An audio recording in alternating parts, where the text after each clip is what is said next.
মাথায় খাড়া 4টি শিং, হা করা বিশাল বড় মুখ, বৃহদাকৃতির নাক ও ভয়ার্ত 2টি চোখ।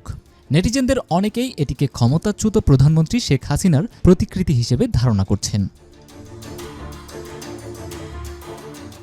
গণমাধ্যমের এক অফিসিয়াল ফেসবুক পেজে এই প্রতিকৃতির ছবিটি আপলোড করা হলে শুরু হয় নেটিজেনদের নানান রকমের কমেন্ট ও হাহা রিয়েক্টের বন্যা। আব্দুল আল মামুন নামে এক ব্যক্তি ওই পোস্টে কমেন্ট করেছেন, আপা তার দেওয়া ওয়াদা রাখলেন, ফিরে আসলেন আরও ভয়ঙ্কর রূপে। আরাফাতুল ইসলাম নামে আরও এক ব্যক্তি কমেন্ট করেছেন, আপা ফিরে আসবে জানতাম, কিন্তু এত ভয়ঙ্করভাবে ফিরে আসবে তা জানা ছিল না।